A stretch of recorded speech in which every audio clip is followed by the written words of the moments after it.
예, 시작하시죠. 그 문풀 강의고요. 오늘 첫날이라 뭐 문풀 강의에서 강의 계획서가 뭐 대단히 의미가 있지는 않은데 짧게 좀 보도록 하겠습니다. 자, 강의 계획서 1페이지를 보시게 되면 딱 2주간 진행되죠. 이제 금요일은 강의가 없고 월화수목 그래가지고 총 8회 진행되고요. 시간은 오후 2시부터 5시 반까지인데 뭐 매번 말씀드리는 건데 조금씩은 오버될 수 있어서 한 6시 정도까지는 그래도 생각을 하고 오시는 게 좋을 것 같습니다. 자, 그다음 교재는 뭐 다 갖고 계실 것 같은데 도화 객관식 4판이에요. 문제집 4판 이걸로 진행합니다. 자, 그래서 일단 이 얘기를 한번 해보면 우리가 연간 1차 강의가 대충 이런 식으로 구성이 되어 있거든요. 그래서 1차 기본 강의를 들은 분도 계시고 안 들은 분도 계시겠죠. 그래서 우리가 1차 기본 강의를 2번을 내요. 8월에 한 번 하는데 한 번 하고 2월에 한 번 하는데 똑같아요. 똑같은데 차이점은 그냥 책만 다릅니다. 왜 책이 다르냐? 8월달 강의할 때 가장 최근에 나온 책이 전수춘 박사님 에센스라 그래요. 그 다음에 2월달 강의할 때는 가장 최근에 나온 게 제 도화예요. 도화 원투가 매년 제가 1월달에 되고 있어가지고 그래서 기본 강의가 진행될 때 가장 최근에 있는 책 가지고 하는 거니까 책만 다를 뿐 내용은 똑같다 이렇게 보시면 될 것 같습니다. 그럼 이 얘기를 왜 하느냐? 우리가 이제 문풀 강의 진행하면서 객관식 문제집을 쓰는데 미리 말씀을 드리면 가장 주의하실 게 요게 단거나 교재가 아니에요. 요것만 보면 큰일 납니다. 요것만 갖고 다 보면 합격할 수 있습니까? 안 돼. 이거만 보면 안 돼요. 그래서 그 말씀을 드리려고 그래요. 그래서 우리가 1차 준비하실 때 메인 교재는 뭘로 가져가셔야 되냐. 기본적으로 에센스로 가져가든 도화로 가져가든 원투 요게 메인 교재가 되겠습니다. 그래서 에센스도 그렇고 도화도 그렇고 기존에 있는 기출문제들이 거의 다 들어가 있거든요. 그걸 다 풀어봐야 돼요. 이제 그게 메인이고 그러면은 객관식 문제집은 뭐냐. 기존의 기출에 있는 것들 중에서 많이 틀리는 것들 하고요. 플러스로 뭐 최근 개정법이라든가 최근 판례라서 혹은 아직 미기출 판례라서 기존 기출이 없는 거 그런 거 위주로 문제를 내는 거예요. 그러니까 이게 얘는 이거를 얘든 하나 주고서 메인으로 가져가고 플러스 알파 개념이에요. 그래서 자꾸 물어보시는 게 얇으니까 이것만 달달달 외우면 되지 않느냐? 안 돼. 이거는 플러스 알파라서 굳이 고르자면 얘든 하나 골라가지고 거기 있는 문제를 메인으로 가져가시는 게 좋겠다. 대신에 이제 뭐 혼동차라든가 좀 구력이 있는 분들, 2차 공부 쭉 하신 분들, 이런 분들 같은 경우는 조금 여유가 있지 않습니까? 그래가지고 그 도화든 에센스든 거기에 있는 이론적인 파트가 크게 의미가 없을 수 있거든요. 그런 분들 같은 경우는 추가로 고려해 볼 수 있는 게 제가 매년 12월 달에 보통 내는 게 있는데 OX 기출문제집이 있어요. 그래서 좀 구력이 있는 분들은 에센스나 도화 원투를 가져가지 않고 OX 기출문제집 그걸 가져가는 것도 괜찮습니다. 그래서 어쨌든 기존의 기출문제가 예전에만큼 중요도가 막 이것만 보면 되고 이런 상황은 아니긴 한데 그래도 어쨌든 기출이 제일 중요해요. 그래서 그건 절대 버려서는 안 되기 때문에 얘든 하나 메인으로 가져가시고 좀 구력이 있는 분들 너무 부담스럽다 그런 분들은 OX집으로 커버하는 것도 가능할 수 있으니까 어쨌든 그거 메인이다 가져가시면 되겠습니다. 그래서 우리가 지금 보는 것들은 요거를 베이스로 하고 플러스 알파니까 그렇게 좀 가져가시면 되겠어요. 그럼 얘기 나온 김에 밑에 있던 것들은 뭐냐? 부속반원 특강은 사실 제가 올해 처음 하는 건데 그동안은 한 번도 한 적이 없거든요. 이제 그거는 이제 뭐 김강원 노무사가 하기도 하고 뭐 워낙 유명하죠. 하기도 하고 그다음에 어차피 부속법령 기본 강의 때 충실하게 하는데 뭐 굳이 뭐 이걸 추가할 필요 있을까 이런 생각이 있어가지고 안 해왔는데 작년 시험 끝나고 나서 해야 되겠다 이 생각이 들더라고요. 작년 시험부터 기타 법령의 이제 문제 비중이 너무 높아져가지고 너무 지엽적인 것이 나오다 보니까 이건 조금 더 빡세게 할 필요가 있겠다. 그래서 기본 강의 들은 분들 같은 경우에 기본 강의 때 진행했던 기타 법령, 부속법령 내용들이 부족하냐 그렇지는 않아요. 그것만 잘 커버하셔도 합격하는데 크게 지장은 없습니다. 근데 이제 이거를 굳이 까는 이유는 좀 더 안정적으로 높은 점수를 받도록 하기 위해서 그래서 개인적인 목표는 부속법령 100점 맞게 만드는 게 목표거든요. 그래서 그거에서 하는 거니까 좀 심화로 가는 게 필요하신 분들은 이렇게 요거 참조하시면 될 것 같고 필수는 아니에요. 그래서 개인의 상황에 맞게 판단하시면 되고 포데이즈도 마찬가지예요. 마무리 강의로 하루짜리 하는 건데 필수냐? 아니에요. 그것도 시험 직전에 그냥 하루짜리 그냥 강의 들으면서 공부도 안 되고 하니까 강의 들으면서 빠르게 정리해보자. 이런 분들은 뭐 도움될 수 있는데 여기서 막 새로운 내용을 보고 막 이런 건 아니니까 이건 필수는 아닙니다. 그럼 예를 들어서 요 사이에 혹시 뭐 법이든 령이든 개정돼가지고 뭐 이런 개정된 게 있으면 어떻게 하겠느냐. 카페에다 올려드리니까 그거는 이걸 필수 아니니까 그렇게 선택을 좀 하시면 될 것 같습니다. 그래서 막 새로운 거 배우려고 와야지 이런 건 의미 없고 하루 동안 빠르게 그냥 강의 들으면서 그냥 빨리 정리해야지 이런 분들한테는 의미가 있을 수 있을 겁니다.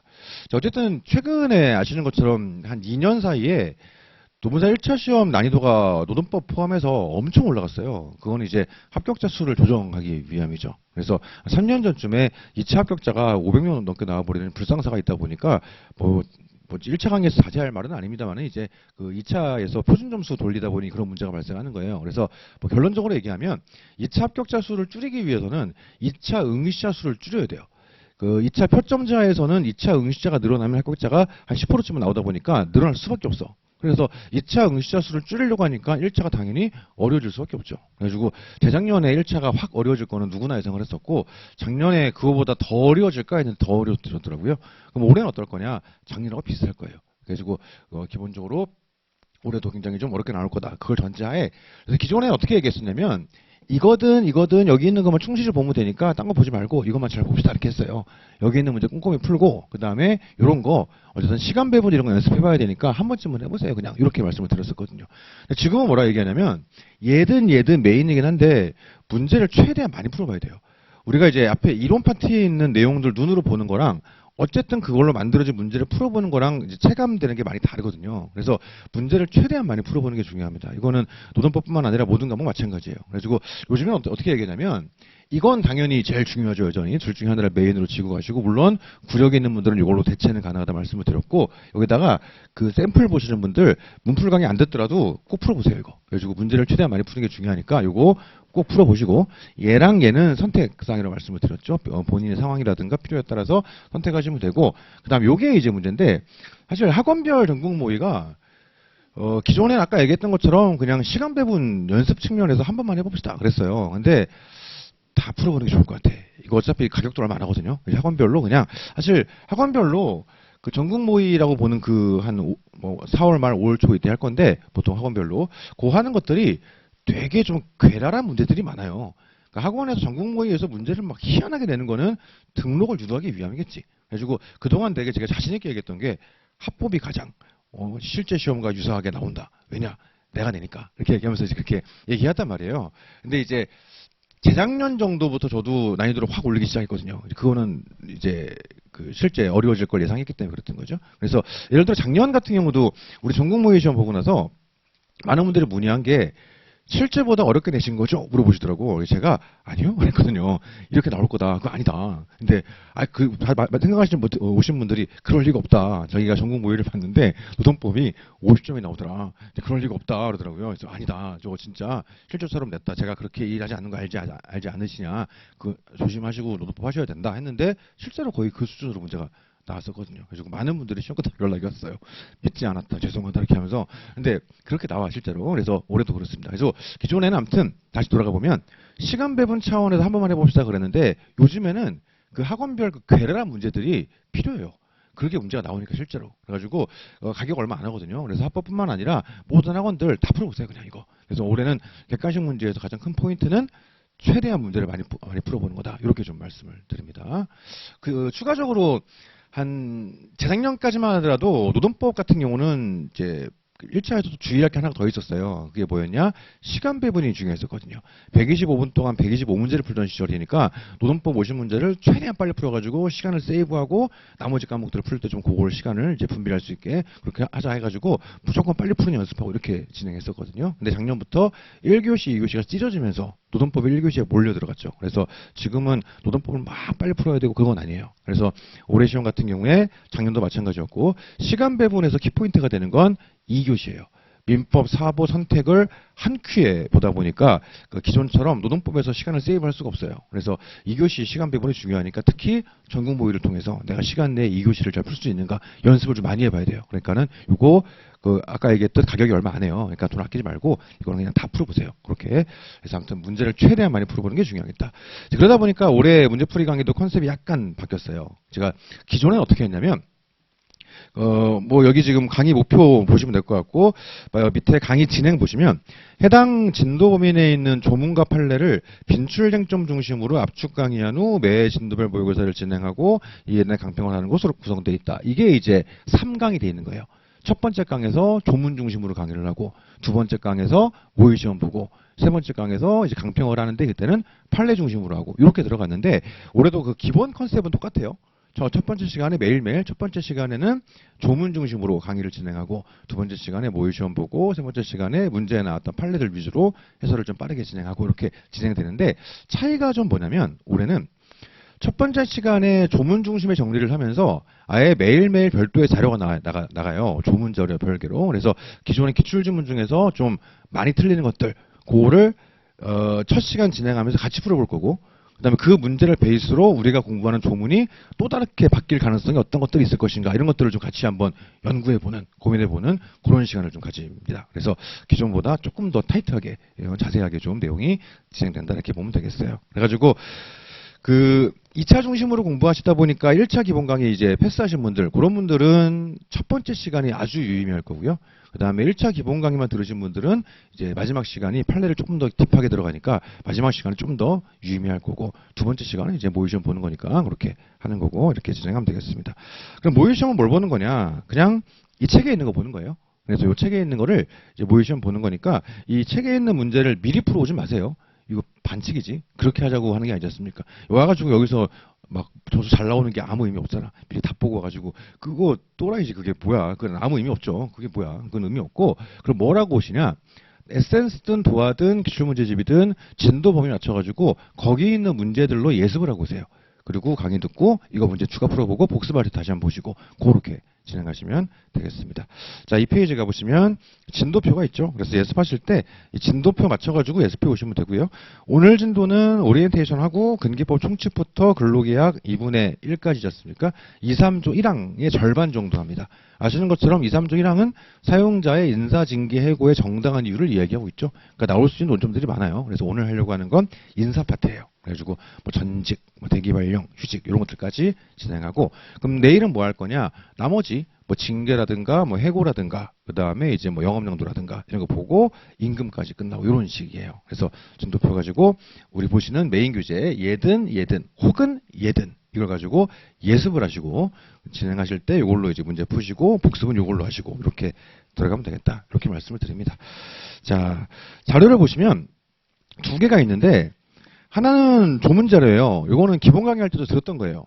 조문자료. 그리고 이거는 그냥 혼자 공부하실 때 쓰시라고 드린 거고, 강의 때 활용을 아예 안 하지는 않는데 거의 쓰지 않아요. 그러니까 쓰긴 쓰거든요. 갖고 노세요. 갖고 노시되 거의 쓰진 않습니다. 이건 언제 쓰는 거냐면 추가로 아까 얘기했던 것처럼 이 기출문제가 포함되어 있는 자료가 매일매일 나가거든요. 이걸로 강의를 진행을 해요. 근데 이제 오늘 진도 범위 없는데 봐야 되는 조문이 있을 수 있지 않습니까? 그럴 때 이제 조문 자료를 활용을 하긴 하는데 빈도는 매우 낮습니다. 그래서 없다 그래가지고 막 강의를 못 듣는 건 아닌데 그래도 그냥 갖고 오세요. 이렇게 진행하시면 되고, 요거 가지고 강의는 진행됩니다. 그래서 구성이 어떻게 돼 있냐면 보시면 조문이 먼저 나오고요. 그 밑에 이제 네모 표시돼 있죠. 요게 이제 기출지문, 거의 대부분 기출지문이고 일부 제가 기출을 좀 변형시킨 게 있긴 있어요. 근데 다 이게 기출인데 여기 나와 있는 박스에 있는 이제 지문들은 전부 다 틀린 지문이에요. 그래서 우리가 이제 같이 강의 진행하면서 같이 왜 틀렸는지를 고민을 해볼 겁니다. 자, 그러면 이거 자료 매일매일 나가는데 뭐가 넣을 거냐? 아니에요. 이거 버리면 돼. 그래서 이거 보시고서 보시는 이제 메인 교재에다가 복습하실 때, 아, 이거 나오면 난 틀리겠는데? 이 생각 들면 그거 체크하시면 되고, 이거 모을 필요 없어요. 어차피 다 이 기존에 있는 이 교재들에 있는 내용, 거의 대부분 다 있는 내용들이에요. 일부 제가 약간 튼 것도 있긴 한데, 거의 대부분 그런 거니까 자료 모으지 마시고, 필요한 것들 옮겨 적으시고, 이거는 버리시면 되겠습니다. 그렇죠? 대신에 조문 자료는 갖고 계시면 도움이 될 거예요. 특히 이제 1차 시험 직전에 갈수록 이거 그냥 조문 많이 보기 좋거든요. 그러니까 판례는 사실 이해만 수반되면 다 풀 수 있어요. 어차피 그 문제가 그 문제야. 그래가지고 좀 새로운 판례 이런 것 때문에 낯설까봐 이제 문제집 통해서 추가로 해보는 거지, 기본적인 내용들 이해하면 풀 수 있거든요. 근데 조문은 계속 까먹잖아. 그래서 막판으로 갈수록 조문이 되게 중요합니다. 그래서 예전에는 1차 시험이 조문 반 판례 반이었는데 요즘에는 조문 비중이 좀 더 늘어났어요. 아무래도 통계를 보면 판례들은 많이들 잘 맞추니까 조문을 많이 틀리더라, 점수를 깎으려고 하는 의도가 있다 보니까 조문 비중이 많이 높아져가지고 쟤는 시험 직전에 가면 갈수록 되게 도움이 될 거예요. 자, 그럼 본격적으로 진도를 나가보겠습니다. 요거 1페이지 보시죠. 네. 자, 1페이지 보시면 개별적 근로관계법을 베이스로 해가지고 근기법이 나오는 거니까 먼저 헌법 32조를 봐야 되겠죠. 얘기했던 것처럼 여기도 헌재 결정 같은 게 있지 않습니까? 그거는 세 번째 시간에 진행하고 첫 번째 시간에는 조문 중심으로 싹 다 보도록 하겠습니다. 자, 32조 1항. 모든 국민은 근로의 권리를 가진다. 국가는 사회경제적 방법으로 근로자의 고용 증진과 적정임금 보장에 노력해야 되며 법률이 정한 바에 의하여 최저임금제를 시행해야 된다 되어 있습니다. 이걸 가지고 문제를 내볼 수 있는 게 밑에 기출에서 첫 번째 부분이죠. 첫 번째 박스. 자, 네모칸. 자, 보시면 국가는 사회경제적 방법으로 근로자의 고용 증진과 적정임금 보장에 노력해야 된다. 이렇게 다시 한번 고용 증진과 최저임금 보장에 노력해야 된다. 이렇게 되어 있습니다. 왜 틀렸는지 3초 드릴게요. 하나, 둘, 셋. 답은 최저임금 보장 노력 이거죠. 적정임금 보장 노력이죠. 다시 1항 가보시면 최저임금은 뭔가요? 해야 되는 거예요. 노력이 아니라. 그러니까 적정임금은 그러니까 상식적으로 보시면 국가가 국민들의 적정임금을 보장할 수가 없어요. 어떻게 그걸 보장하겠어? 개개인들을. 그러니까는 보장하도록 노력하는 거고 최저임금제는 해야 되는 거죠. 그래서 우리가 적정임금에서 노력을 빼버리거나 최저임금에서 노력을 집어넣거나 같은 맥락이겠죠. 요게 가장 잘 나오는 트릭 되겠습니다. 그렇게 틀렸구나. 그거 생각할 수 있겠죠. 다시 올라가시면 2항. 모든 국민은 근로의 의무를 준다. 국가는 근로의 의무의 내용과 조건을 민주주의 원칙에 따라 법률로 정하다 되어 있습니다. 요거 베이스로 만들어 놓은 게 두 번째 박스예요. 내려가시면 국가는 근로의 권리의 내용과 조건을 민주주의 원칙에 따라 법률로 정해야 된다. 왜 틀렸을까? 3초. 하나, 둘, 셋. 답은 근로의 권리가 아니죠. 의무지. 이게 최근에 나온 트릭인데 안 보여 잘 이게. 그래가지고 알면 보이는데 모르면 안 보이는. 그래서 최근 기출인데 나왔을 때 오답률이 엄청 높았어요. 왜 답이 없지? 그러면서 이제 그렇게 해서. 그래가지고 우리가 민주주의 원칙 이거 얘기하는 거는 뭔가를 좀 부과하려고 하다 보니까 민주주의 원칙에 따라 하는 거야 이런 느낌이겠죠. 그래서 근로의 의무를 이제 민주주의 원칙에 따라 그런 겁니다. 자, 추가로 얘기해 보면 아주 옛날 기출이긴 한데 40대 나왔던가 아무튼 사법시험 때 나왔던 것 같은데 뭘 또 바꾼 적이 있냐면 이 민주주의 원칙을 뜬금없이 무슨 공리주의 원칙 이걸 바꾼 적이 있었어요. 오답률 거의 없었지. 왜냐면 딱 보도 이상하거든. 난 낯선 게 공리주의가 왜 나오지? 난 고등학교 때 이거 처음 보는데 이런 느낌으로 이제 했던 그런 게 나온 적은 있었는데 오답률은 매우 낮았어요. 그래서 최근에 나온 거 가장 어려운 건 뭡니까? 의무의 내용과 조건을 권리로 바꾸는 거. 그거 좀 주의하시면 되겠습니다. 자, 그러면 보신 김에 세 번째 박스 보시면 모든 국민이 근로의 권리를 가지고 근로의 의무를 지는 것은 아니다. 그럴싸하죠. 왜 틀렸을까? 하나, 둘, 셋. 답은 조문에 있죠. 1항 보시면 모든 국민은 근로의 권리를 가진다. 2항 모든 국민은 근로의 의무를 진다. 근로라는 건 모든 국민의 권리이자 의무네요. 그렇죠? 그래서 이거 기출지문인데 기출지문을 제가 살짝 변형한 건데요. 이 세 번째 박스 요거 그럴싸하지만 틀린 거죠. 초문에 나와 있으니까 그렇게 생각해 보시면 될 것 같습니다. 참고로 얘기 나온 김에 헌법 32조와 33조가요. 주어가 달라. 32조는 국민으로 돼 있죠. 33조는 근로자로 돼 있어요. 그러니까는 노동 3권이라는 거는 모든 국민들이 당연히 가지는 것이 아니에요. 3권 보장에 필요성이 있는 집단 관계에서의 근로자로서 인정되는 사람들, 걔네가 기본권의 주체가 되는 거죠. 예를 들어서 내가 개인사업자, 순수 개인사업자예요. 순수 개인사업자. 아무에게도 종속돼 있지 않아요. 나는 순수 개인사업자야. 나는 근로의 권리를 가지는가? 가지죠. 나는 노동 3권을 가지는가? 아니에요. 그 느낌 좀 차이가 있습니다. 그래서 그거 바꿀 수 있겠다. 그렇게 한번 추가로 생각해 볼 수 있습니다. 자, 다시 올라가 보시면 자, 3항 근로조건의 기준은 인간의 존엄성을 보장하도록 법률로 정한다 되어 있습니다. 뭐 눈에 바르면 될 것 같고 딱히 요거를 바꿔낼 트릭은 마땅치가 않아요. 자, 4항, 5항 묶어서 보시면 여자의 근로는 특별한 보호를 받고 고용, 임금 및 조건에 있어서 부당한 차별을 받지 않고요. 5항 연소자의 근로는 특별한 보호를 받습니다. 뭐 기출지문을 따라 갖다 놓지는 않았는데 일단 포인트는 여기서 좀 나올 수 있는 어려운 포인트는 뭐냐면 차별금지는 여성에게 있죠. 이거를 연소자에게 끼워넣을 수가 있어요. 이게 얼핏 보면 그럴싸하거든. 그러니까 보면 분명히 헌법에 연소자의 근로에 대한 특별보호는 여성과 마찬가지로 규정되어 있습니다만은 차별금지는 연소자에게 있지는 않아요. 그래서 우리 헌법을 통해서 연소자에 대한 차별이 금지된다. 그건 틀린 거겠지. 그거 한번 생각해 볼 수 있고. 그 다음 전통적으로는 또 뭘 많이 내냐면 4항, 5항을 묶고 6항을 따로 빼가지고 두 개를 비교를 하는 거예요. 4항과 5항에서 여성과 연소자에게 뭘 보호해 줍니까? 근로에 대한 특별 보호를 해주죠. 그러니까 이제 근로시간 규제라든가 뭐 업종 규제라든가 이렇게 들어가는 거지. 근데 6항에서 유공자 등에 대해서는 뭐를 보호합니까? 우선적 근로기회 부여죠. 이들의 근로를 특별 보호하는 게 아니에요. 이거를 크로스하는 거. 이것도 꽤 잘 나왔었어요. 그러니까 이런 식이지. 여성의 경우 우선적으로 근로기회를 부여받는다. 땡이에요. 그러니까 우리가 일부 공공기관들 통해서 뭐 여성 가산점 이런 게 있는 데가 있죠. 그거는 그 기관의 자체 판단인 거지 헌법에 의해서 하는 게 아니에요. 그거는 그렇지 않습니까? 그래서 마찬가지로 유공자의 근로는 특별보호받는다. 그런 게 어딨어. 유공자에 대한 법정 근로시간 이런 게 있지는 않지 않습니까? 그렇죠? 이제 그 두 개 크로스하는 거. 그렇죠? 그거 전통적으로 제일 잘 나왔었어요. 자, 6칸 가보시면 유공자 상해군경 및 전몰군경의 유가족. 여기서 유가족이 꾸미는 거는 전몰군경만 꾸미는 거죠. 그러니까 유공자의 유가족은 아니에요. 그러니까 우선적 근로기회를 부여받는 게 옛날에는 유공자 앤드 유공자의 유가족, 상위군경 앤드 상위군경의 유가족, 그 다음 전몰군경의 유가족. 왜냐 전몰군경은 돌아가신 분이죠. 작전 수행 중에 돌아가신 군인, 경찰 이런 분들이니까 돌아가신 분한테 근로기를 줄 수는 없지 않습니까? 그래서 전몰군경은 유가족. 그래서 이 규정을 통한 헌법적 보호의 범주를 넓게 봤었는데 이래 버리니까 예를 들어서 이 규정을 통해 가장 유의미하게 시행되는 제도가 뭐예요? 공무원 시험에서의 가산점 이런 거였습니까? 근데 이게 너무 막 유공자들이 많은데 유공자의 유가족까지 막 해버리니까 너무 많은 거야. 그래가지고 공무원 시험 봐서 나는 100점 맞았는데 떨어지는 거지. 이게 하도 문제가 되니까 이게 헌법재판소에서 문제가 됐었고요.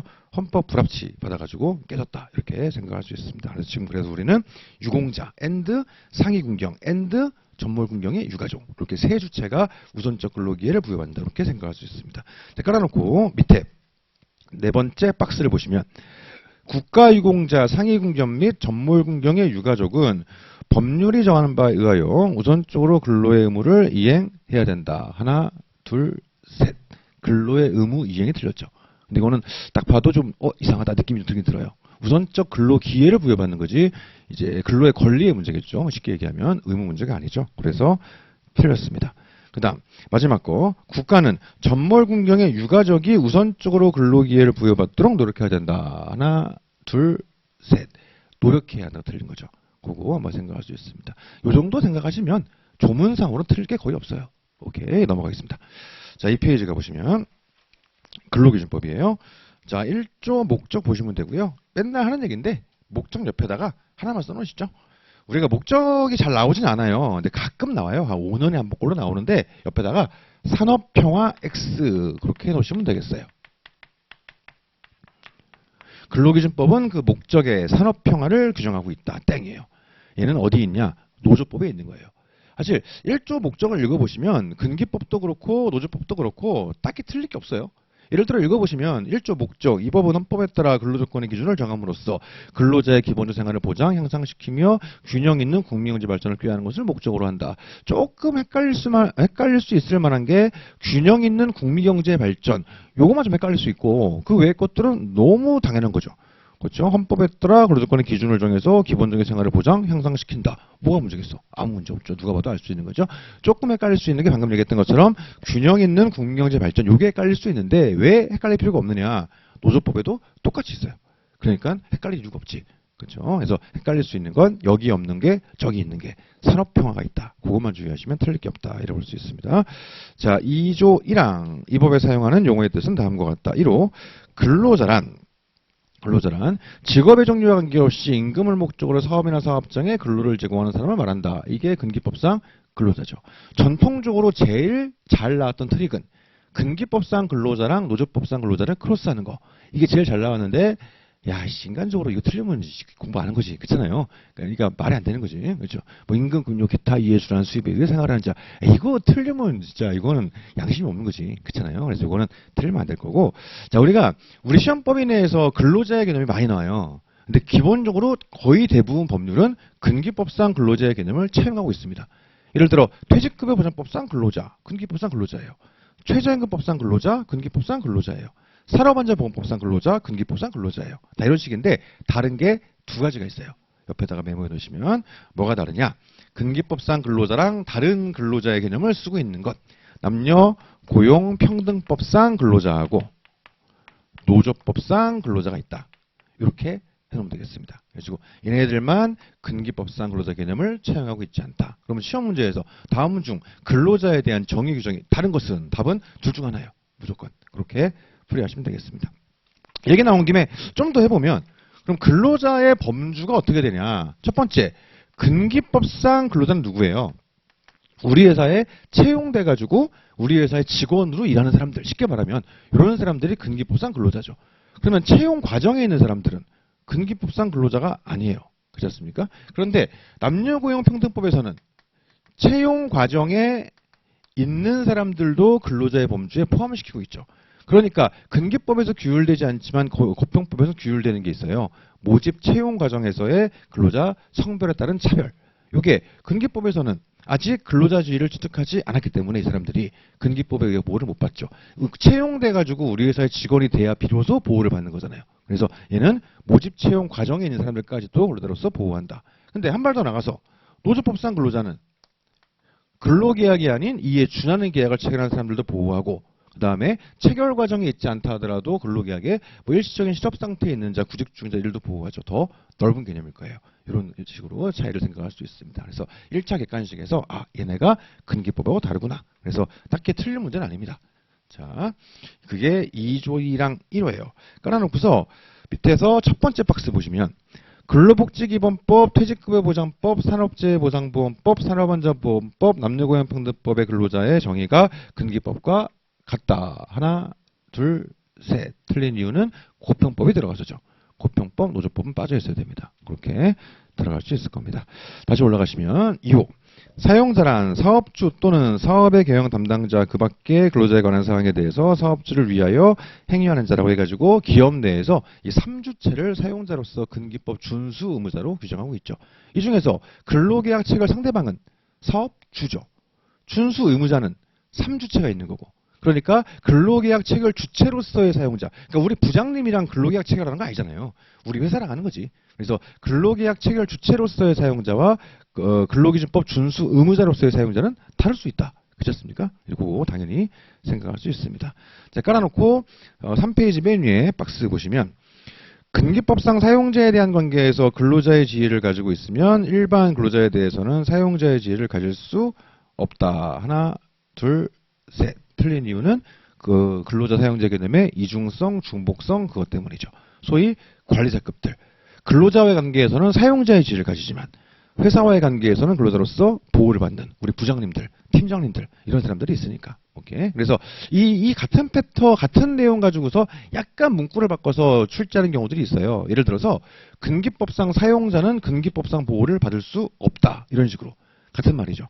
사용자도 보호를 받는 경우가 있지 않습니까? 팀장님들, 부장님들 이런 사람들, 행위하는 자 이런 사람들이 있으니까 그렇게 생각할 수 있을 것 같습니다. 자, 다시 앞으로 가시면 3호 근로의 정의 규정인데 이건 뭐 딱히 틀릴 게 없고 4호도 마찬가지예요. 근로계약 딱히 뭐 틀릴 게 없겠지.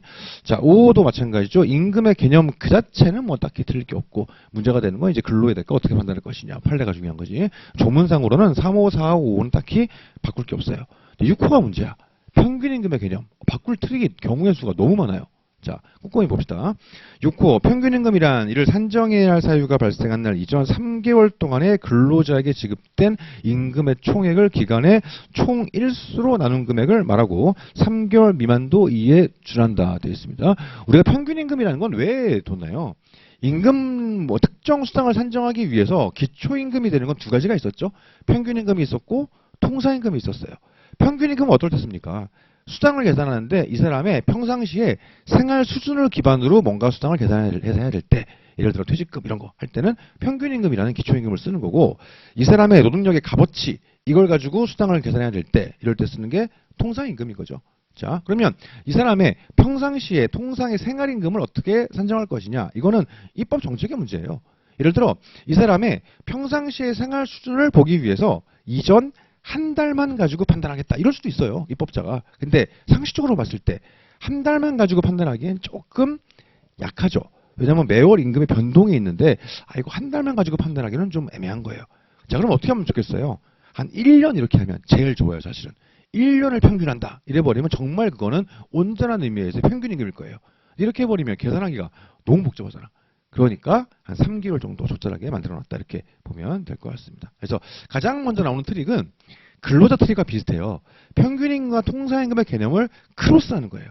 그래서 예를 들어서 평균임금이란 소정근로의 대가로 정기적 일률적으로 지급하기로 정한 임금이다 이런 식으로 이 개념을 크로스하는 건데 마찬가지로 야이씨 이거 틀리면 노양심이지 진짜 그렇잖아요. 말이 안 되는 거야. 그래서 그거 틀리면 안 되고 실제 어려운 거는 이 조문 그 자체에서의 무언가를 바꾸는 거 이게 어려워요. 자 봅시다. 오른쪽에 가보시면 3페이지에 두 번째 박스 평균임금이란 이를 산정해야 할 사유가 발생한 날 이전 3개월 동안에 그 근로자에게 지급된 임금의 총액을 그 기간의 총 근로시간 수로 나눈 금액을 말한다 되어 있습니다. 하나, 둘, 셋.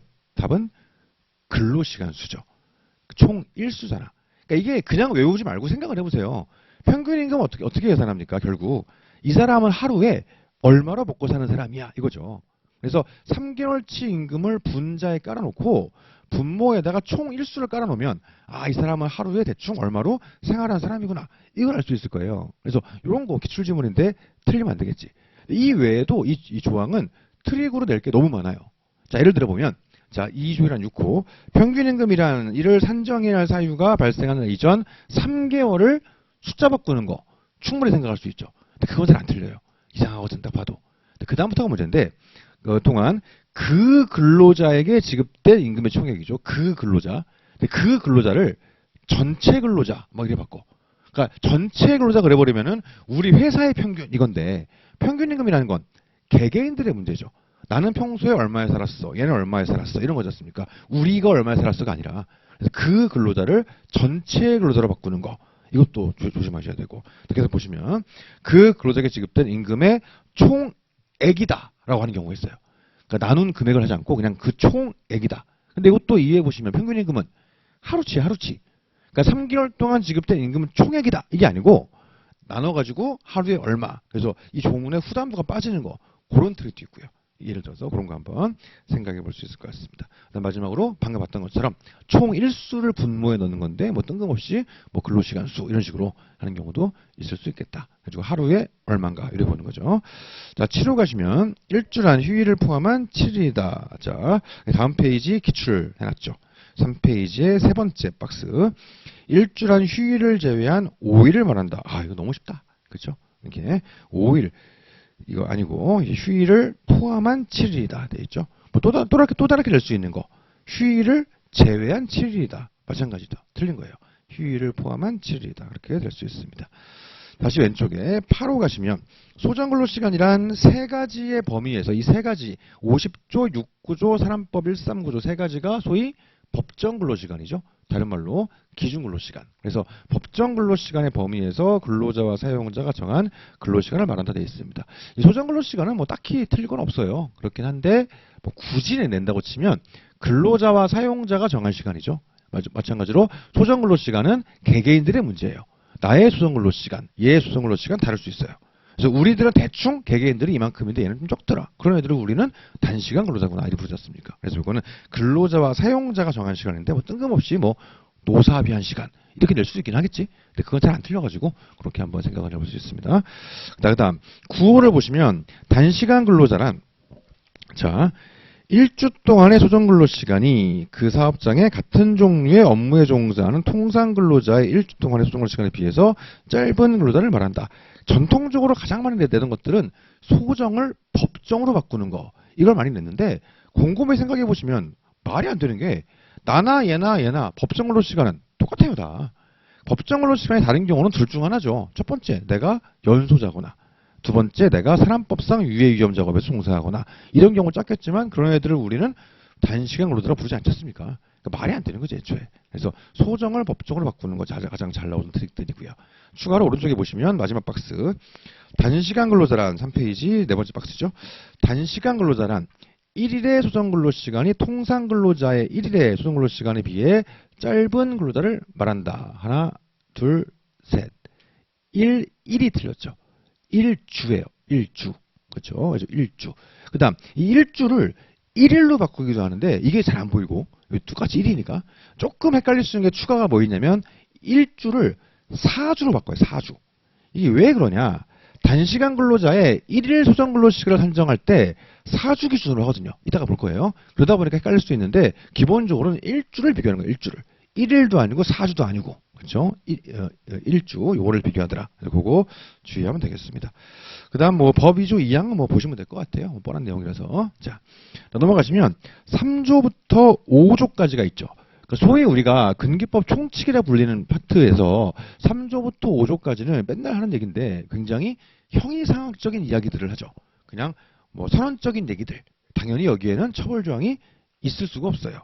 그렇죠? 예를 들어서 3조 보시게 되면 3조 이 법에 정하는 조건은 최저 기준이므로 관계 당사자는 이 기준을 이유로 조건을 낮출 수 없다. 그러니까 이거는 뭐예요?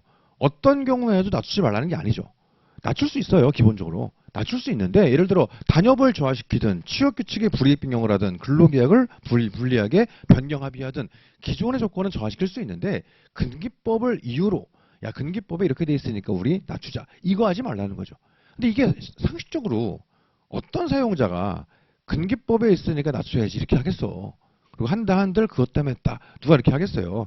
단협으로 했다. 취업규칙으로 했다. 근로계약으로 했다. 이렇게 하겠지. 그러니까 어차피 입증도 안 돼. 이거를. 그러니까 뭔가 페널티를 부과할 수도 할 수도 없어. 그러니까 기출지문에서 근기법상 근로조건이 최저기준임을 이유로 사용자 조건을 낮춘 경우 벌칙 적용이 불가능해요. 사실은. 그래서 3조부터 5조까지는 딱히 처벌 조항이 없다. 다만 주의할 점 어떤 경우에도 저하시킬 수 없는 게 아니다.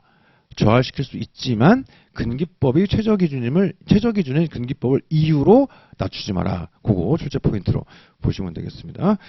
뭐 4조, 5조 같은 경우는 가끔 거의 맞는 지문으로 나오고요. 가끔 오답으로 나오는 게 뜬금없는데 예를 들어 어떤 식이냐면 4조 근로조건은 근로자와 사용자가 동등한 지위에서 자유사에 따라 결정할 수 없다. 뭐 이런 식이에요. 그러니까 이거 말도 안 되는 건데 그냥 빨리 풀다 보니까 안 보이는 거지. 자, 5조도 마찬가지인 게 근로자와 사용자는 각자가 단협 취업규칙과 근로계약을 지키고 성실하게 이행할 의무가 없다. 이런 식이에요. 이거는 몰라서 틀리는 게 아니라 그냥 안 보이는 거야. 그 정도 뭐 주의하시면 딱히 틀릴 건 없겠다. 이렇게 볼 수 있습니다. 자, 6조 가보시죠. 6조부터 10조까지가 비교적 실질적인 실효성이 있는 거죠. 그래서 페널티도 있고 그래가지고 사람을 쓰려면 이 정도는 당연히 해야지. 사람을 고용할 거면 네가 이 정도는 당연히 해야 되는 거야. 이런 것들이 6조부터 10조까지 현실적으로 의미를 가지는 그런 규정들이죠. 자, 6조 보시면 사용자는 근로자에 대해서 성별로 차별하지 마라. 국적, 신앙, 사회적 신분을 이유로 차별하지 마라 되어 있습니다. 그래서 여기는 처벌 조항까지 같이 깔아놓고 있죠. 자, 참고로 얘기 나온 김에 그 처벌 조항에 대한 문제들은 그동안 출제가 거의 안 돼 왔어요. 그러다가 최근 몇 년 사이에 처벌 조항들이 막 나오기 시작했거든요. 근데 그게 초창기에는 처벌 조항이 뭐 있다 없다 바로 위에 봤던 기출 저런 거 3조 기출 저런 식으로 뭐 있다 없다 정도만 나오더니 최근에는 아예 뭐 5년 이하 징역을 3년으로 바꾸고 막 이렇게 너저분하게 나오기 시작했어요. 그럼 우리가 그거를 풀기 위해서 다 외울 거냐? 말도 안 돼. 그걸 어떻게 외워 그거는. 그렇죠? 그거 너무 비효율적이에요. 대신 우리가 제가 조문자료 만들 때 기본 강의 들은 분들은 말씀 이미 들었습니다만은 일부러 뒤에 벌칙들을 앞에다가 다 끼워 넣어놨죠. 이거를 외우라고 하는 게 아니에요. 조문을 보실 때 페널티가 있다 없다 좀 세게 처벌한다 아니다가 좀 감각적으로 들어오라고. 그래서 우리가 생각해 볼 수 있는 게 자, 애초에 벌칙이 있는 경우가 있고 없는 경우가 있어요. 벌칙이 있는 경우가 있고 벌칙이 없는 경우가 있죠. 그 다음에 벌칙이 있는 경우도 형사처벌하는 경우가 있고 물론 이제 용어를 쓰기에 따라서는 이 벌칙이란 용어와 형사처벌이란 용어를 동의어로 쓰기도 합니다. 이거 쓰기 나름이야. 그렇긴 한데 아무튼 이제 그냥 큰 틀에서 처벌하는 경우가 있고 과태료를 부과하는 경우가 있죠. 자, 그 다음에 형사처벌도 세게 하는 경우가 있고 약하게 하는 경우가 있어요. 자, 요 정도 느낌은 좀 구별하시는 게 좋을 것 같아. 예를 들어서 3조부터 5조까지 형이상학적인 이야기들, 벌칙을 애초에 둘 수가 없어요. 이런 것들은 그냥 법에서 원칙을 규정하고 있는 거구나. 그 다음에 어떤 경우는 얘를 전과자로 만들어야 되겠다. 나쁜 놈이네? 근데 그 안에서도 진짜 나쁜 놈이다. 그 정도는 아니다. 이런 게 있을 것이고. 그 다음에 뭔가 강제하긴 해야 되는데 이걸로 사람을 전과자로 만드는 건 좀 무리가 있을 것 같아. 이런 게 있을 거예요. 보통 이제 우리가 과태료로 많이 들어가는 게 보통 어떤 식이냐면 신고하는 거라든가 자료 비치 이런 것들은 과태료인 경우들이 되게 많아요. 그 다음 처벌은 세게 하는 경우가 있고 약하게 하는 경우가 있죠. 얘네들은 그냥 순수 민사 문제일 것이고. 자, 아무튼 이거나는 조문을 보시면서 감각을 잡아야 돼. 예를 들어 지금 보시면 6조에서 차별금지가 있죠. 소위 성국신사죠. 성별, 국적, 신앙, 사회적 신분. 옛날에는 성국신사가 나왔었어요. 다음 중 근기 6조에서 금지하는 차별 사유가 아닌 것은 성국신사, 그 다음에 뭐 학력, 뭐 이런 식으로. 근데 이제 지금은 그렇게는 안 나오고 너무 쉬워가지고. 자, 아무튼 성국신사를 이유로 차별하지 말해. 생각보다 처벌이 세진 않아요. 우리가. 근기 6조도 그렇고요. 심지어 기간제법상 차별금지는 아예 처벌조항 자체가 없죠. 우리 예를 들어서 근로자 개인 차별은 아닌데 노조법상 공정대표 의무 생각해 보시면 처벌조항이 없어요. 그러니까 생각보다 우리가 차별에 있어서 처벌을 세게 하는 법 구조는 아니다. 이렇게 생각할 수 있을 것 같습니다. 근데 그에 반해 다음 페이지 넘어가시면 7조 강제근로, 8조 폭행 이런 거 딱 봐도 심하잖아. 어쭙지 않게 여기서 좀 높은 지위에 있다고 애 세워놓고서 뺨 때리고 이거 너무 나쁜 놈이잖아요. 그러니까 처벌을 시게 하는 거지. 이제 그런 느낌으로 막 이거를 5년을 외우고 이렇게 하라는 게 아니고 감각적으로 세게 한다. 5년 이하 징역이면 엄청 센 거예요. 거의 최고 센 거거든. 이런 느낌으로 좀 보실 때 감각을 잡자. 그렇게 하면 얼추 풀어요. 얼추. 이렇게 하시면 되겠습니다. 다시 6조로 가시면 6조에서 포인트를 잡아낸 게 이 기출지문인데 3페이지 맨 밑에 사용자는 근로자에 대하여 남녀의 성을 이유로 차별적 대우를 하지 못하고 국적, 신앙 또는 사회적 신분을 이유로 모집 및 채용에 있어서 차별적 처우를 하지 못한다. 이건 뭐 시간 들일 것도 없겠다. 그렇죠? 모집, 채용, 과정 차별은 규율하지 않습니다. 왜냐? 아직 근로자가 아니니까. 근로자가 되는 과정이 있죠. 근데 고평법에선 이들도 근로자예요. 그러니까 고평법에선 규율을 받게 되는 거죠. 넘어가겠습니다. 자, 7조 강제근로금지 거의 뭐 맞는 지문으로 나오고 아주 드물게 끝을 바꿔가지고 말도 안 되게 뭐 강요할 수 있다 이러는데 에이씨 말이 되나 그게 그렇죠? 그러니까 이것도 마찬가지로 그냥 특별히 뭐 내용적으로는 어렵지 않습니다. 조금 심화로 들어가 보면 아직 기출은 아닌데요. 이럴 수는 있어요. 자, 7조의 강제근로금지는 실제 강제근로가 이루어졌는지를 따지는 규정이 아니에요. 문구를 보면 뭐라고 되어 있습니까? 강요하지 못한다라고 되어 있는 거잖아요. 그럼 예를 들어서 회사에 강요가 있었는데 나는 깡이 겁나 세요. 그다음 비야. 깡이 죄송합니다. 자, 깡이 매일매일 깡을 해. 아무튼 그런 사람이에요. 죄송합니다. 자, 이게 준비된 게 아니고 갑자기 한 거라 죄송해요. 자, 아무튼 깡이 세. 그래가지고 강요에 전혀 굴하지 않았어요. 그래도 위반인 거죠. 굳이 얘기하면 그런 거 생각해 볼 수 있는데 이렇게 나온 적은 없어요. 아무튼 그래서 거의 맞는 지문으로 나옵니다. 자, 8조 폭행금지 밑에 있는 기출로 볼게요. 사고 발생을 제외하고는 어떤 이유로도 근로자에게 폭행을 하지 못한다. 비슷한 트릭이 있어요. 좀 더 세련되게 바꾸면 이런 식이야. 원칙적으로 폭행이 금지되지만 사고 발생 등 특수한 사정이 있는 경우는 예외가 인정이 된다. 이런 식으로. 결국은 그 말이 그 말이죠. 땡이에요. 이유는 이렇게 할까봐 우리 위에 쏘는 거죠. 사용자는 사고의 발생이나 그 밖에 어떤 이유로도 사람이 사람을 때리는 데는 이유가 있을 수가 없어요. 물론 정당방위 이런 건 있겠지. 그건 논외로 하고 기본적으로는 이제 사람이 사람을 때리는데 이유가 있을 리가 없다. 요 지문이 실제로 출제가 됐을 때 오답률이 엄청 높았어요. 그래서 맨날 드리는 말씀인데 왜 우리는 이렇게 많이 틀렸는가? 우리 마음속에 악마가 있기 때문이다. 그러니까 이럴 때는 때릴 수 있는 거 아니야? 이런 생각이 머릿속에 있으니까 틀리는 거지. 그렇죠? 그러니까 사람이 사람을 때리는 데는 이유가 있을 수가 없다. 정당방위 이런 거 빼고. 그렇죠? 오케이, 그렇게 들어가면 되겠습니다. 자, 구조 보시면 누구든지 법률에 따르지 않고는 영리로 다른 사람의 취업에 개입하거나 중간인 이익을 획득하지 못한다. 깔아놓고 기출지문 보시면 영리로 다른 사람의 취업에 개입하는 것은 절대적으로 금지된다. 이것도 틀린 이유는 하나, 둘, 셋. 법률에 따른 예외가 있기 때문이죠. 그렇죠? 원칙적으로는 금지인데 무조건 금지인 것은 아니에요. 법률에 따른 예외가 있으니까. 가장 대표적으로 파견법상 파견사업. 이게 중간인 이익취득의 전형이죠. 그 다음 직업안전법상 유료직업 소개사업. 이게 다른 사람의 취업에 영리로 개입하는 거에 전형이죠. 이것들은 왜 허용되느냐? 해당 법률에서 허용하고 있으니까. 그 정도 보시면 되겠습니다. 자, 10조 공민권 행사에 보장되어 있습니다. 사용자는 근로자가 근로시간 중에 선거권 그 밖의 공민권 행사 또는 공익직무를 집행하기 위하여 필요한 시간을 청구하지 하면 거부하지 못한다 되어 있습니다. 여기서 이제 뭐 공익직무 쪽에서 우리 가끔 나오는 게 노동조합 활동, 정치 활동 이런 것들은 공익직무가 아니죠. 공익직무가 되기 위해선 성격이 공적인 성격을 가지고 법률에 근거가 있어야 돼요. 예를 들어서 내가 살인사건의 목격자라 법원에서 증인 출석 명령이 떨어졌다. 이런 거. 이런 것들은 나를 위해 가는 게 아니라 공익을 위해서 법률에 의해 가는 거지 않습니까? 법원으로. 뭐 그런 것들. 이게 공익직무지. 노조활동이나 정치활동 이런 것들은 공익직무가 아니에요. 그 정도 뭐 생각할 수 있을 것 같고.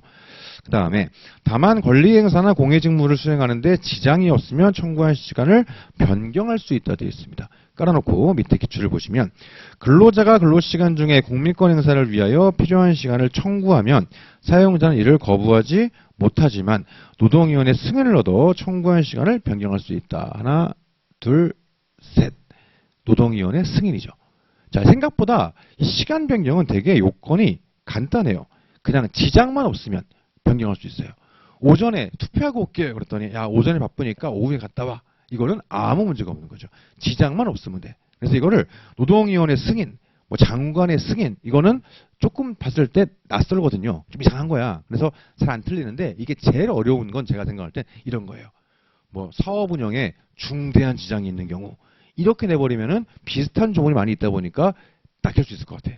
그래서 우리 공민권 행사에서는 사용자의 일종의 뭐 굳이 얘기하면 변경권 행사죠. 굳이 얘기하면 이거는 매우 쉽다. 그걸 좀 감각적으로 가져가시면 좋겠습니다. 그래서 지장만 없으면 뭐 너무 쉽게 변경할 수 있다. 이렇게 뭐 사업 운영에 막대한 지장 이런 거 아니에요. 그냥 권리 행사에 지장만 없으면은 아무 때나 바꾸는 거 문제 없겠다. 이렇게 가져갈 수 있습니다. 자, 11조 적용 범위 가보시죠. 자, 1항.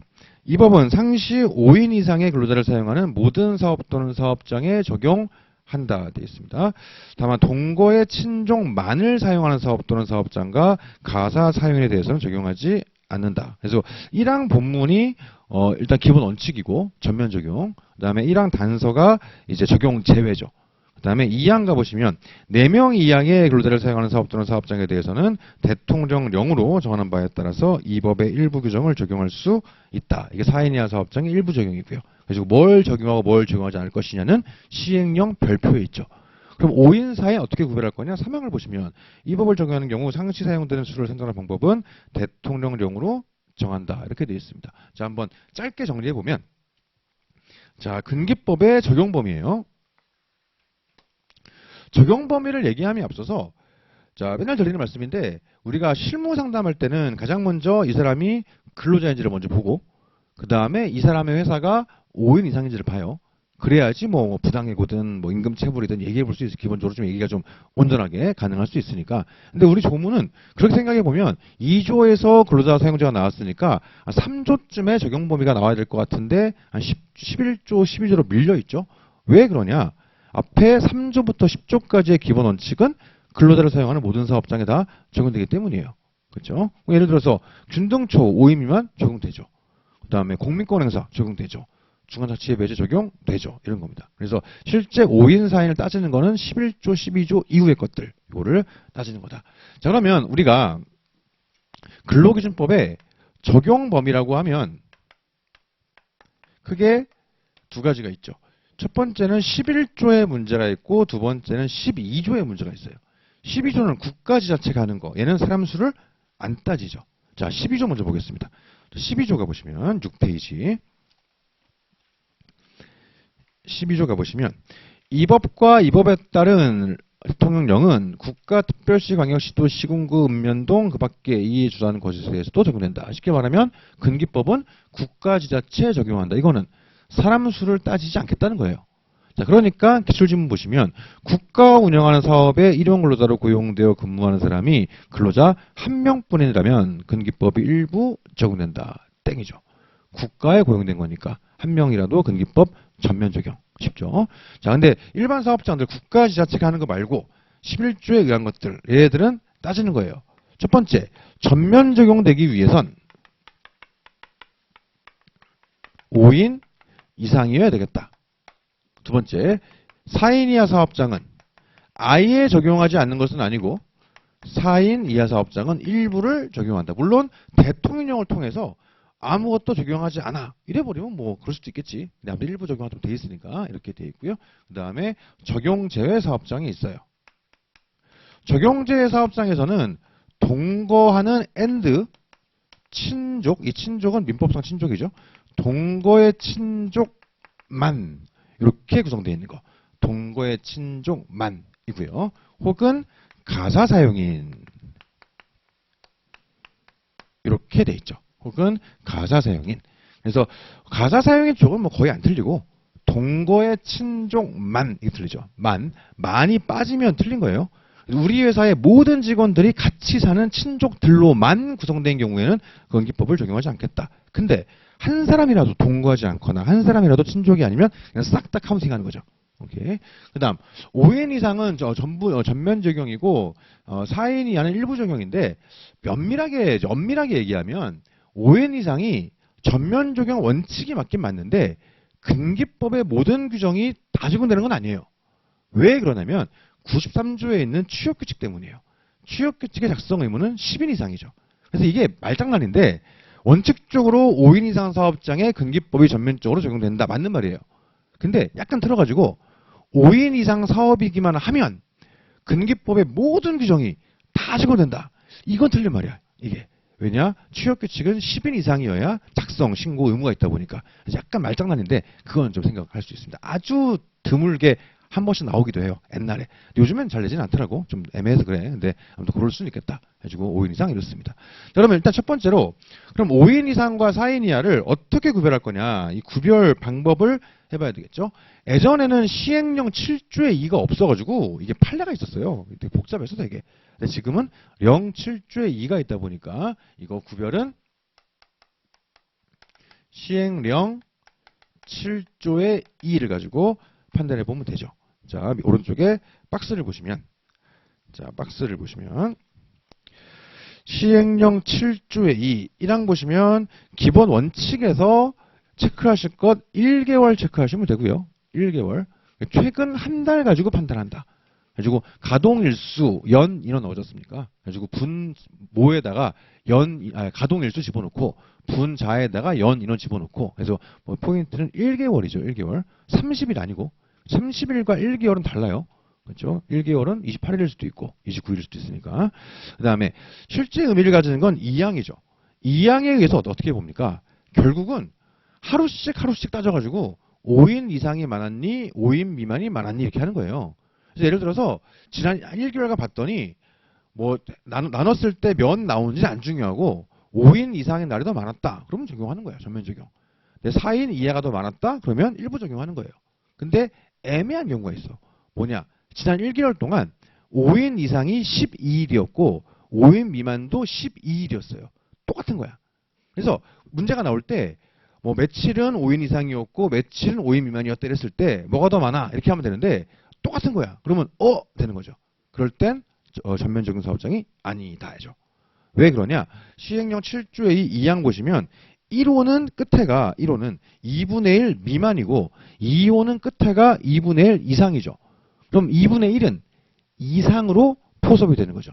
그래서 딱 반이면 2호로 들어가는 거예요. 그래서 적용되지 않는다. 일부 적용이다. 뭐 아예 적용 안 되는 건 아니고 일부 적용이다. 4인 이하가 된다. 이렇게 보면 되겠죠. 그래서 같은 날 그것만 주의하시면 될 것 같고.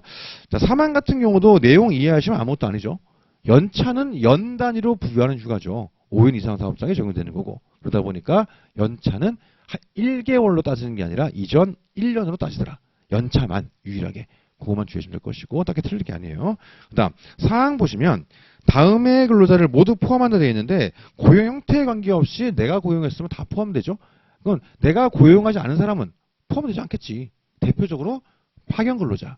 그게 다음 페이지 가시면 6페이지 맨 위에 아니다. 5페이지 맨 밑에 사항에서 1항의 연 인원에는 파견법에 따른 파견 근로자를 제외 체크하시죠. 포함 아니고 제외한 이렇게 들어가면 되겠습니다. 자, 넘어가시죠. 자, 그리고 나면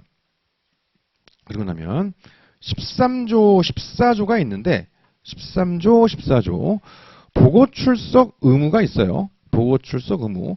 뭐 전통적으로 13조 같은 경우는 이제 거의 맞는 지문으로 나왔었어요. 근데 최근 들어 약간 트릭 내기 시장에 뭐가 있냐면 자, 보시면 세 번째 줄에 지체 없이 돼 있죠. 지체 없이. 이걸 바꾸는 트릭들이 잘 나와요.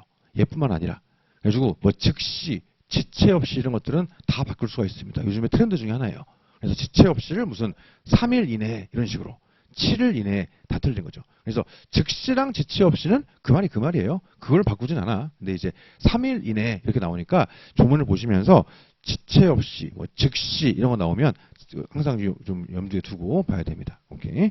그거만 주의하시면 되고. 그 다음에 13조 같은 경우에 보고 출석은 어떻습니까? 자, 나가서 뭐 좀 얘기 한번 해봐. 이런 거죠. 이거 보고 좀 해봐. 이런 거. 그거 안 했다고 무슨 너 감옥에 가. 이건 이상하지. 그러니까 과태료 이런 거죠. 안 그러면 안 나올까봐. 뭔가 강제할 수단은 필요한데 이거 좀 보고 안 했다고 이게 뭐 전과자 이건 좀 이상하니까 그런 겁니다. 자, 14조 보시면 법령 주요 내용 등의 게시예요. 이것도 뭐 서류 비치 이런 문제죠. 그러니까 과태료 이런 느낌이죠. 자, 그러면 14조 법령 주요 내용 등에 게시되어 있습니다. 뭐 이건 기본적으로 내용을 바꿀 건 없어요. 그리고 눈에 그냥 바르시면 될 것 같습니다. 자, 그런데 다시 앞으로 가셔서 5인 이상 4인 이하를 얘기하는데 어떤 게 5인 이상에 적용되고 어떤 게 4인 이하에 적용되는가 이런 거예요. 자, 이거 어떤 게 적용되고 어떤 게 적용되지 않는가. 그래가지고 4인 이하 사업장에 적용이 되는 게 있고 4인 이하 사업장에 적용이 안 되는 게 있어요. 그러면 우리가 직관적으로 생각하면 4인 이하 사업장에 적용되는 건 어떤 거냐. 둘 중 하나예요. 돈이 안 들어가거나 혹은 인간이라면 이 정도는 당연히 해줘야지. 네가 사람 쓰면서 이것도 안 하면 네가 인간 새끼냐, 뭐 사람 새끼냐 이런 느낌. 요거는 적용시켜주고요.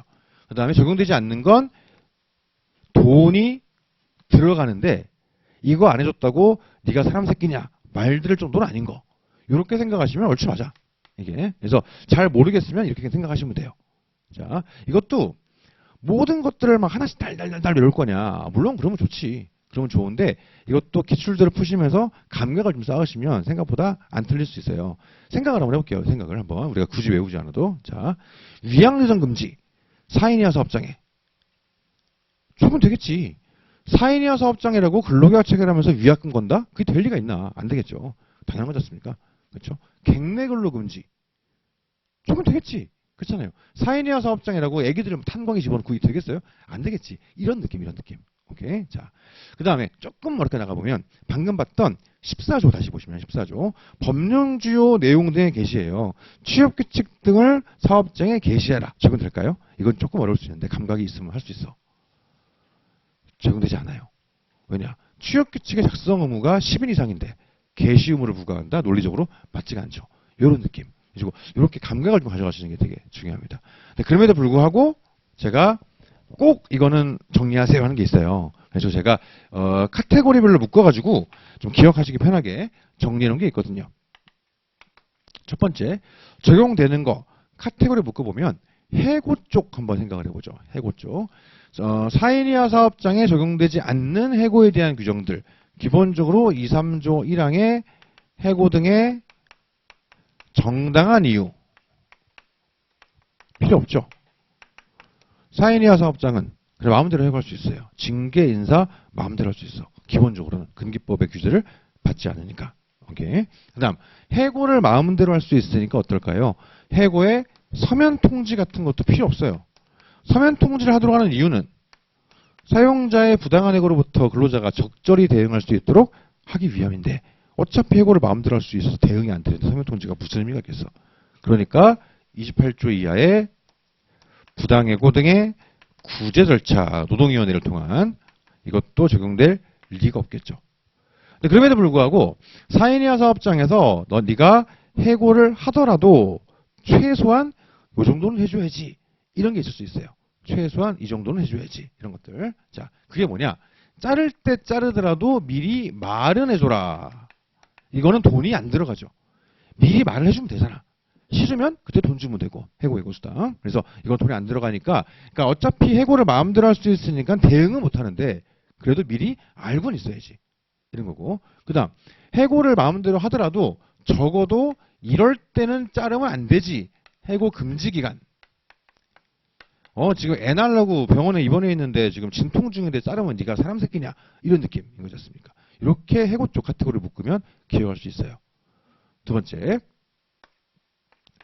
휴식 쪽 파트 한번 묶어보면 휴식. 휴게, 휴일, 휴가 이런 거. 기본적으로 4인 이하 사업장에는 60조의 연차가 적용되지 않죠. 그러니까는 우리가 연차는 5인 따질 때 이전 1년 가지고 해라. 1개월씩 11개월을 해봐라. 그게 나오는 이유가 적용되지 않기 때문이죠. 사인이어 사업장에 연차가 적용되면 그렇게 규정이 있을 리가 없어요. 안 되니까 그렇게 하는 거지. 오케이. 그 다음, 적용되는 것들 뭐가 있냐? 첫 번째, 5사조에 따른 휴게. 밥은 먹어야지, 밥은. 그렇죠? 그래가지고 휴게 이게 있고요. 그 다음에 55조 1항에 따른 주휴일. 사인이하 사업장이라 하더라도 일주일에 하루는 돈 받고 쉬게 해줘라 이런 것들. 그렇죠? 그래가지고 실무적으로 가장 크게 분쟁되는 것들 중에 하나가 이런 거죠. 편의점 알바들, 주휴수당 주시오 이런 것들 잘 몰라가지고 사업주들이 이제 그런 경우도 많았으니까 요즘에는 이제 많이들 알아가지고 잘 안 그러는데 옛날에 몰라가지고 한 10년 전만 하더라도 엄청 사건이 많았죠. 오케이 이런 것들 있습니다. 대신 55조 2항에 따른 빨간 날, 일요일을 제외한 빨간 날, 공휴일은 4인 이하까지 적용하기 조금 애매하겠다 이런 겁니다. 그럼 우리가 편의점 점주들이 알바들한테 주휴수당을 줘야 되죠. 55조 1항이 적용되니까 안 주려고 어떻게 합니까? 근로계약을 1주 15시간 미만으로 끊어버리는 거죠. 소위 초단시간 근로자. 이 사람들은 주휴, 연차, 퇴직급여, 기간제법상 2년 제한 빠져버리니까. 오케이. 그래서 휴식 파트 이렇게 카테고리를 묶을 수 있고요. 그 다음에 생각할 수 있는 거. 모성보호 파트를 묶을 수 있어요. 모성보호 파트. 첫 번째 뭘 묶을 수 있냐? 일단 적용되는 거 먼저 얘기해 보면 74조에 출산 휴가 등 엄마가 작은 회사에서 일하는 거지 아기는 잘못한 게 없잖아요. 그러니까 출산 휴가는 가야 되겠다. 아기를 위해서라도. 근데 그 회사가 작으니까 그냥 배 아픈 건 좀 참으렴. 이런 느낌으로 생리 휴가 얘는 적용하지 않는다. 그래서 모성보호 파트 이렇게 좀 묶을 수 있을 것 같고. 그 다음에 플러스 돈 들어가는 것들 위주로 한번 생각을 좀 해보면 첫 번째, 4인 이하 사업장에 적용되는 게 있어요. 뭐가 적용되냐?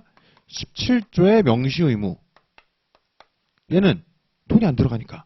명시의무는 서류를 주면 되는 건데 말로 해주거나 하면 되는 건데 이건 돈이 안 들어가죠. 명시의무 적용되더라. 처벌 정도 있지 않습니까? 500만 원 이하의 벌금 이런 식으로. 그 다음에 두 번째로 이거는 이제 너무 오래돼가지고 나올 것 같지는 않은데 퇴직급여가 2010년 12월 1일부터 5인 미만 사업장에 적용되기 시작했어요. 2010년 11월까지는 4인 이하 사업장에 퇴직금이 없었거든요. 그래가지고 퇴직급여 보장법이 바뀌어가지고 이제 적용되기 시작했고 그 외에 적용되지 않는 거 무수하게 많죠. 예를 들어 50조의 법정 근로 시간. 4인 이하 사업장엔 이런 거 적용되지 않아요. 그래서 이 사람들은 1주 40을 넘게 근무해도 애초에 연장 근로가 아니야. 법정 근로 시간 개념이 이 사람들한테는 없으니까. 자, 그래서 일을 시키면 시킨 대로 그냥 그만큼만 돈을 주면 됩니다. 그러니까 56조에 따른 돈 들어가는 거, 가산임금 이런 거 적용하지 않겠지. 오케이. 그 다음에 또 생각할 수 있는 거, 돈 들어가는 거, 46조의 휴업수당 이런 것도 한번 생각해 볼 수 있을 겁니다. 이런 식으로 플러스 알파들 좀 묶어보면 될 것 같아요. 돈 들어가는 거. 자, 그래가지고 이것만 정리하면 무조건 다 맞추냐? 그건 아니에요. 근데 이제 이거는 좀 기억하시면 한 5개 오지선다에서 한 2~3개쯤은 빠지는 것 같더라고. 이제 그 외의 것들은 좀 감으로 풀 수가 있을 거예요. 자, 깔아놓고 기출을 보시면 6페이지 맨 위에 기출이 있죠. 첫 번째 박스. 자, 근기법의 규정 중 상시 4명 이하의 근로자를 사용하는 사업 또는 사업장에 적용되는 것은 휴업보상, 산전후 휴가, 부당해고 구제신청, 해고예고수당, 연장근로에 대한 가산임금이다 돼 있어요. 하나, 좀 어렵겠다 이거는. 하나, 5까지. 하나, 둘, 셋, 넷, 5. 하나씩 해보시면 뒤부터 가볼게요. 뒤부터. 연장근로에 대한 가산임금 적용 안 되죠. 돈 들어가는 거. 그 다음 해고예고수당 이건 해줘야지. 맞죠? 그러니까 미리 말을 하면 되잖아. 말을 안 하면 돈을 줘야 되고 말을 하면 되니까 이건 적용되는 거지. 그 다음에 부당해고 구제신청 이거는 적용되지 않죠. 어차피 해고를 마음대로 할 수 있으니까. 그 다음 출산휴가 보내줘야지. 그렇죠? 애는 죄가 없으니까. 근데 좀 어려운 거 79조의 휴업보상 이게 어려워요. 이게 휴업수당이랑 헷갈리는 거야. 휴업수당은 회사가 일거리가 없을 때 이걸로 좀 생활해보렴. 돈 주는 거. 평임의 70% 주는 거. 이건 돈 들어가니까 안 되는 거죠. 그럼 79조에 따른 휴업보상은 뭐예요? 근기법상 재해보상이죠. 4인 이하 사업장이라 하더라도 업무상재해 당하면 보상받아야지. 산재법으로 치면 이게 휴업급여인 거죠. 근기법에 의해서 재해보상에 의하면 휴업보상이고. 그래서 똑같이 휴업이 들어가지만 휴업급여나 휴업보상은 4인 이하도 업무상재해니까 보호받아요. 근데 근기 46조에 따른 휴업 수당 보호를 못 받는 거지. 요거 좀 헷갈리는 부분이라서 그거 조금 주의하시면 될 것 같습니다. 다시 정리해보면 휴업 보상 적용된다. 산전후유가 출산휴가죠? 적용된다. 부당해고 부재 신청 안 된다. 해고해고 수당 적용된다. 가산임금 돈 들어가니까 안 된다. 이런 식으로 이제 풀이해 보시면 되겠습니다. 자, 여기까지가 1장 총칙이에요. 자, 그래서 그 공식적으로는 지금 우리가 쭉 1시간인데 조문이 너무 길잖아 지금. 그래서 잠깐만 끊고 가는데 우리는 지금 1시간이에요. 그래서 끄는 김에 샘플 강의 여기까지 끊어버리고 우리 한 7분, 8분만 쉬시다가 조문 계속 이어서 가시죠. 힘들까봐. 나는 괜찮은데 힘들까봐. 한 7분만 쉬시다가 제가 한 타임 쉬고 계속 조문 이어서 갈게요.